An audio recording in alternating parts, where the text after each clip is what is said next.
कोयटा से असरार हुसैन शाह के मुताबिक असदुल हक कुरैशी ने कहा, हुकूमत के पॉलिसी साजों ने झूठी प्रोग्रेस और जबरदस्ती के इक़दामात से अवाम का जीना दोभर कर दिया है। कोयटा में 10 अप्रैल से नानबाइयों की हड़ताल में आज मुल्क भर के नानबाइयों ने भी गैर मुअय्यना मुद्दत की हड़ताल का आगाज कर दिया, जिससे मजदूर पेशा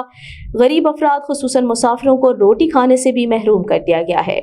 जिसकी बुनियादी वजह IMF के मुतालबे पर गैस, बिजली की कीमतों में होशरुबा इजाफे और गंदम की मायूस कुन कीमतों, पेट्रोल के दिन ब दिन बढ़ते रेट्स और महंगाई के तूफान को कंट्रोल करने में हुकूमत की मुकम्मल नाकामी है। अशराफिया और मरात याफ्ता तबके को नवाजने और हुक्मरानों की अय्याशियों के सबब मौजूदा निज़ाम करप्शन का गढ़ बन चुका है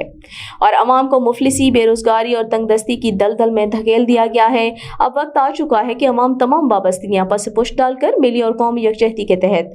नानबाइयों की तरह मुत्तहिद होकर अपने हुकूक के लिए यकजा होकर आवाज़ बुलंद करें। मौजूदा फरसूदा और बदबूदार निज़ाम से छुटकारा हासिल करने और मुतबादिल निज़ाम के लिए मुश्तरका कोशिश करें। अबाबिल खैर अल बशर मूवमेंट का भी अवाम उन्नास के लिए यही पैगाम है कि अवाम को बुनियादी हुकूक की फराहमी के लिए अपनी मदद आपके तहत मुत्तहिद होकर मैदान अमल में आना होगा।